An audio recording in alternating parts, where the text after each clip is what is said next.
خدا اللہ کے نبی صلی اللہ علیہ وسلم نے قدم قدم پہ ایسی دعائیں مانگی، یوں لگتا ہے دریا کو کوزے میں بند کر دیا۔ ایک شخص کی آپ نے دعا سنی، وہ بڑی طویل دعا کر رہا تھا۔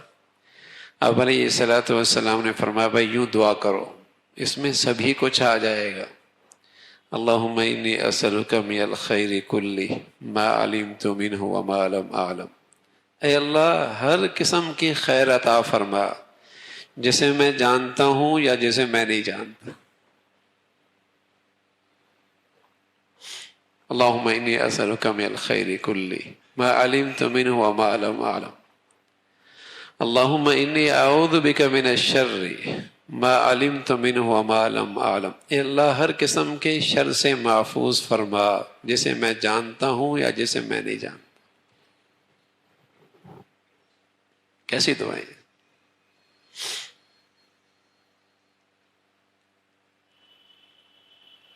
تو آپ بندگی کے کتنے بلند مرتبے پر فائز تھے، اللہ کے قرب کے کتنا اعلیٰ درجے پہ تھے، لیکن آپ کی دعاؤں کا انداز دیکھیے۔ اللہم اجعل خیر عمری آخرہ وخیر عملی خواتمہ وخیر ایامی یوم القاک فی، اے اللہ میری زندگی کا آخری پہرا سب سے اچھا کر دے،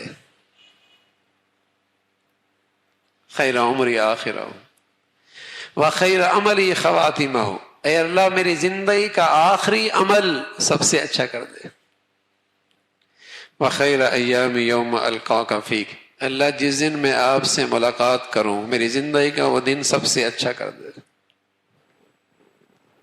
آپ بندگی کے سب سے اعلیٰ درجے پر فائز، لیکن دعاؤں میں عاجزی دیکھیے، انکساری دیکھیے، اے اللہ آخری پیرا اچھا کر دے، آخری عمل اچھا کر دے، آخری دن سب سے اچھا کر دے۔ اور جس خوش نصیب کی یہ دعا قبول ہو جائے، اور کیا چاہیے اسے، اور کیا چاہیے؟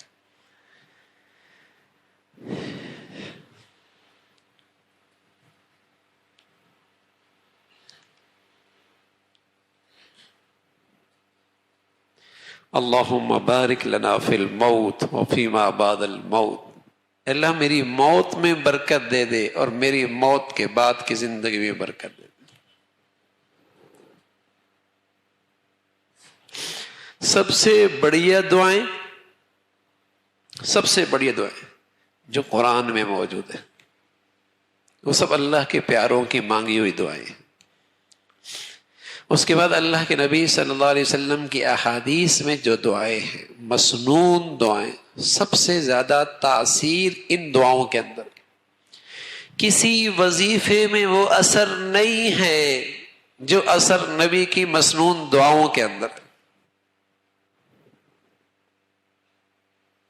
کسی وظیفے میں وہ اثر نہیں ہے جو اثر نبی کی مسنون دعاؤں میں ہے۔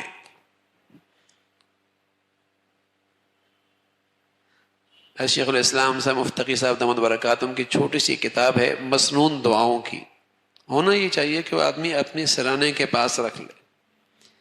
صبح کی مسنون دعائیں، شام کی مسنون دعائیں، اور پھر دن بھر میں جو چھوٹے چھوٹے مواقع ہیں اور دعائیں اللہ کے نبی نے بتائیں اسے پڑھتے رہے، پھر دیکھیے کیسی حفاظت کے قلعے میں آ جاتے ہیں۔ اللہ کے نبی صلی اللہ علیہ وسلم نے فرمایا صبح کی مسنون دعائیں، اعوذ بکلمات التامۃ من شر ما خلق، بسم اللہ الذی لا یضر مع اسمہ شیء فی الارض ولا فی السماء وہو السمیع العلیم، تین مرتبہ اللہ کے نبی نے حدیث میں بتایا، تین کی گنتی بتائی، مقدار بتائی، تو فرمایا جو اسے پڑھ لے گا تو زمین کی مخلوق میں کوئی چیز اسے نقصان نہیں پہنچائے گی۔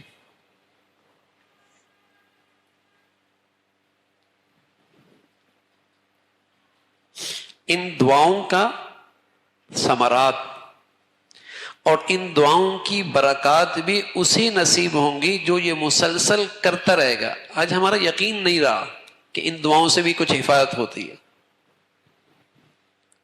اس لیے کہ یہ چیزیں معمول میں نہیں، مادی چیزیں معمول میں ہیں، ان سے نتائج آ رہے ہیں تو یقین بڑھتا چلا جا رہا ہے.